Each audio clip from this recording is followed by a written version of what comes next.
মাটির চুলোয় রান্না হচ্ছে গরুর মাংস। গরম তেলে ভাজা হচ্ছে পুরি, সিঙ্গারা, সমোচা। একদিকে ধানের ক্ষেত, আরেকদিকে বন। আজকে আমাদের গন্তব্যস্থল গ্রামের বাজার। বাজারে আজ ঘুরবো সারাদিন। দেখবো বিক্রেতারা কি বিক্রি করছে আর ক্রেতারা কি কিনছে। বাজার ঘোরা শেষে গ্রামের একটি হোটেলে আমরা খিচুড়ি খাবো, সাথে খাবো গরুর মাংস, হাঁস ভুনা, আরো কত কিছু। চলুন তাহলে দেখা যাক আজকের গ্রামের বাজার ভ্রমণ। চারিদিকে বিশাল বিস্তৃত ধান ক্ষেত, সাথে রয়েছে কলা গাছ, তাল গাছ, আরো কত গাছের সমাহার। ধান ক্ষেতের পাশ দিয়ে এই রাস্তা দিয়ে আমরা আজকে চলেছি গ্রামের একটি বাজার পরিক্রমায়।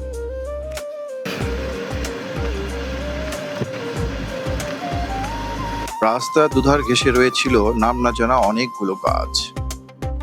একটু এগোতেই চোখে পড়ল শালবন, বিশাল বিস্তৃত শালবন। বনের ভিতর দিয়ে যখন যাচ্ছিলাম মনে হচ্ছিল যে গা পুরোপুরি জুড়িয়ে যাচ্ছে ঠান্ডা বাতাসে। ক্যাটরাহাট আজ আমাদের গন্তব্যস্থল। এটি দিনাজপুর জেলার বিরামপুর উপজেলায় অবস্থিত।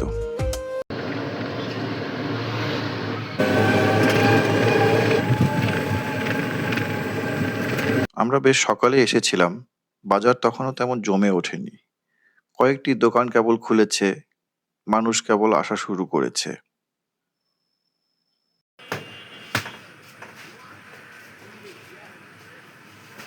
গ্রামের বিশাল বিস্তৃত ধান ক্ষেত, তার পাশেই অবস্থান এই ক্যাটরাহাট বাজারের। বাজারে যেয়ে প্রথমেই চোখ পড়ল একটি খাবারের দোকানে। গরম তেলে সিঙ্গারা ভাজা হচ্ছিল।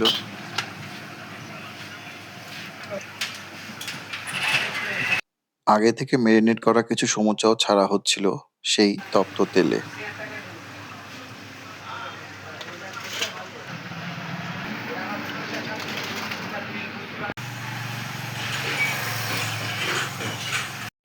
আরো ভাজা হচ্ছিল ফুলকো ফুলকো পুরি। ছোট ছোট পুরি ছেড়ে দেওয়া হচ্ছিল গরম তেলে। এগুলো ফুলে টইটম্বুর হয়ে যাচ্ছিল। দেখেই খাওয়ার লোভ জেগে উঠল। লালচে লালচে হওয়ার পরে পুরিগুলো নামিয়ে ফেলা হলো।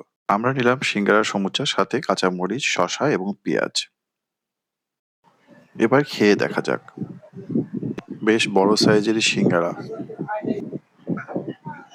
প্রথম কামড় দিয়ে বোঝা গেল যে সিঙ্গারাটা উপর থেকে বেশ ক্রিস্পি ছিল। কাঁচামরিচেও একটু কামড় দেওয়া হলো। সিঙ্গারার সাথে কাঁচামরিচ বেশ ভালোই জমে যায়। আরেক কামড় খেয়ে দেখি, সাথে একটু পেঁয়াজ। সিঙ্গারা ভেতরে দেওয়া ছিল আলু এবং ছোলা।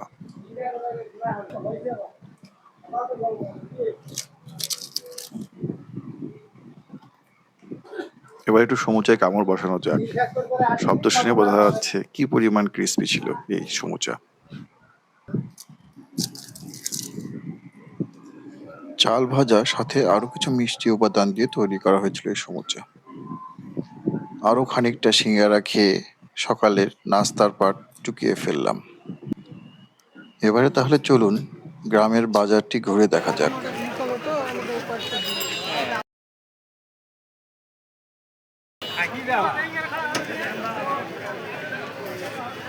দুপাশেই সারি সারি দোকান সাজানো রয়েছে। এক একজন এক এক ধরনের জিনিস বিক্রি করছে। ক্রেতা বিক্রেতার দর কষাকষি চলছে কোথাও। একটু আগাতেই দেখলাম সবজির বাজার। নানা পদের তাজা সবজি বাজারে নিয়ে এসেছেন গ্রামের কৃষকরা। দেখেই বোঝা যাচ্ছে এনারা সবাই ব্যবসায়ী নন। নিজেদের জমিতে চাষ করা সবজি নিয়ে ওনারা এসেছেন বাজারে বিক্রি করার জন্য। পান খাওয়ার জন্য যে চুন ব্যবহার করা হয়, এক বিক্রেতা সে চুন বিক্রি করছে। ক্রেতাদের মন পছন্দ অনুযায়ী এক দোকান থেকে আরেক দোকানে দামের দর কষাকষি করে কেনা বেচা চলছে।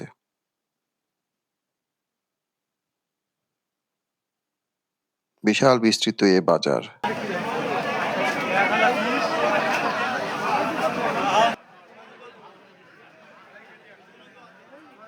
চলুন তাহলে দেখতে থাকি।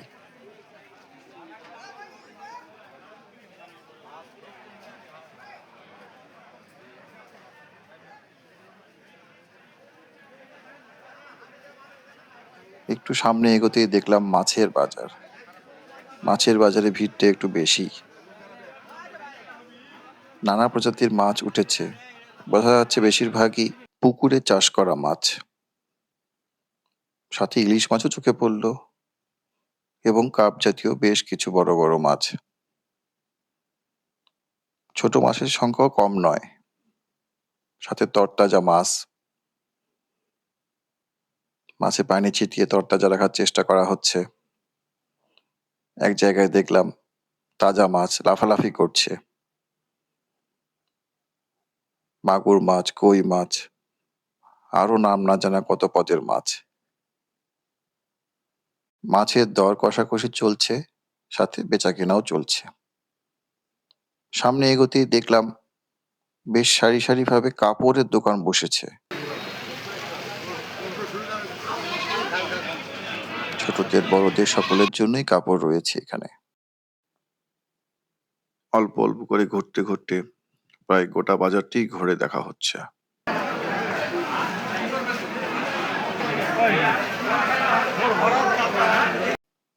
সামনে গিয়ে চোখে পড়ল আদা, রসুন, পেঁয়াজ, শুকনো মরিচের আড়তের মতো একটা জায়গা, যেখানে পাইকারি দামে বেচা বিক্রি চলছিল।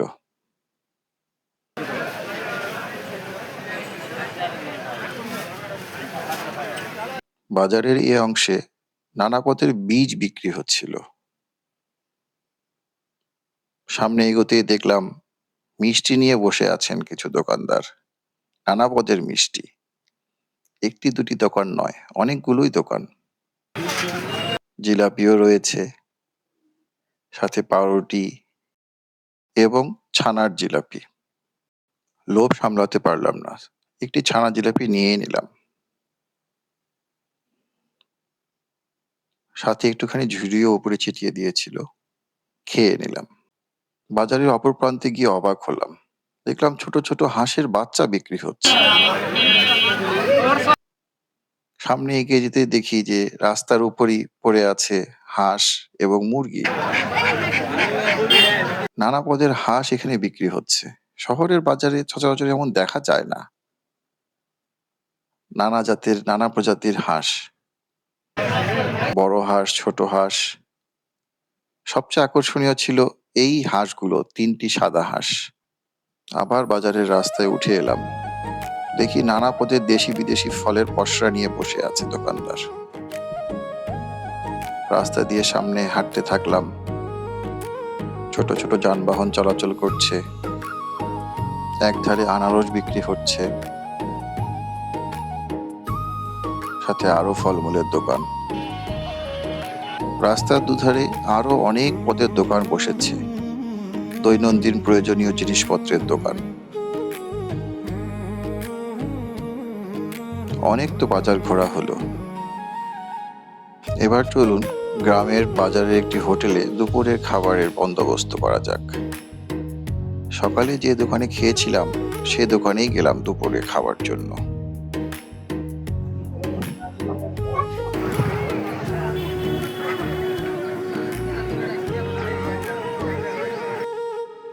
বাবুর্চি হোটেল অ্যান্ড বিরিয়ানি হাউস।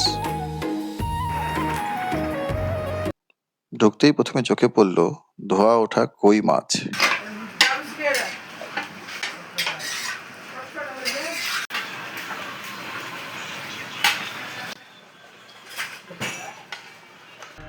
মাটির চুলোয় রান্না হচ্ছে গরুর মাংস। রান্নার দৃশ্য দেখে জিভে পানি চলে এলো। এই জিনিস তো হাতছাড়া করা যাবে না, আজকে দুপুরে গরুর মাংস খেতেই হবে।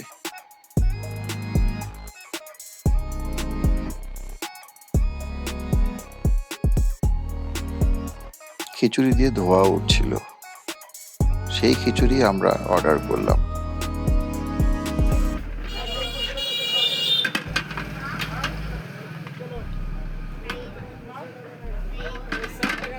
খিচুড়ির সাথে নিলাম গরুর মাংস আর হাঁসের ভুনা।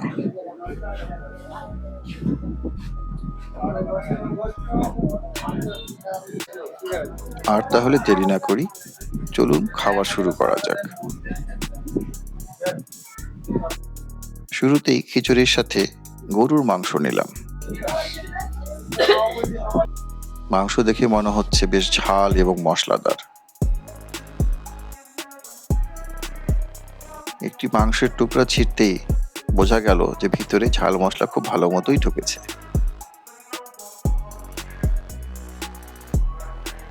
শুরুতেই একটু খিচুড়ি মুখে দিলাম। বেশ ঝরঝরে খিচুড়ি। সবজি খিচুড়ি যেমন মনে করা হয়েছিল, হ্যাঁ এটা আসলে সবজি খিচুড়িই ছিল। মাংস বেশ সুসিদ্ধ হয়েছে। মাংসের সাথে খিচুড়ি একটু খেয়ে দেখি। খিচুড়ি গরুর মাংস কম্বিনেশন ভালো যাচ্ছে। চমৎকার এই খিচুড়ির স্বাদ, সাথে মশলাদার ঝাল মাংস, কাঁচামরিচে কামড় দেওয়ার পর পুরোপুরি জমেই গেল খাবারটা। খিচুড়ি, গরুর মাংস, কাঁচামরিচ, অসাধারণ টেস্ট। মাংস শুধু শুধু খেয়ে দেখলাম, ঝাল মশলা সবই সুন্দরভাবে ঢুকেছে ভিতরে। এবার একটু হাঁস ভুনা খেয়ে দেখা যাক কেমন হবে হাঁসের মাংস। এর স্বাদ কি গরুর স্বাদকে পরাজিত করতে পারবে? চলুন খেয়ে দেখা যাক।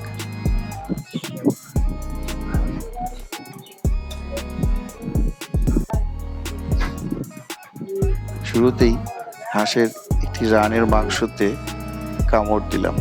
খুব ভালো মতোই সিদ্ধ হয়েছে, ঝাল মশলাও ভিতরে ভালোই ঢুকেছে। বেশ সুসিদ্ধ হাঁস। হাঁসের মাংস দিয়ে খিচুড়ি খেয়ে দেখি। বেশ মজাদার।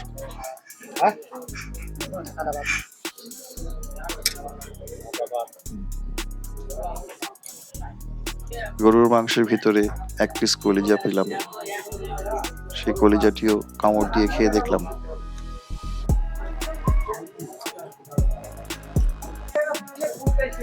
গরুর মাংস সুন্দরভাবে রান্না করা হয়েছে, বেশ সফট। এটি খেয়ে গরুর মাংসের স্বাদ আরো অনেক বেশি বেড়ে গেল। ভিতরে মশলা পর্যাপ্ত পরিমাণে, ঝাল এবং মশলাযুক্ত মাংস। খিচুড়ি দিয়ে গরু গোশত খাওয়া হলো, এবার একটু ভাত দিয়ে খেয়ে দেখি।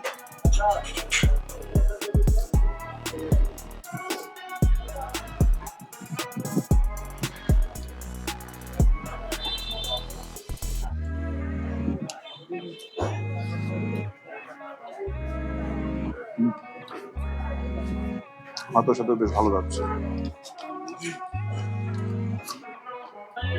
আরেকটি লোভনীয় মাংসের পিস পেলাম, সেটিও খেলাম।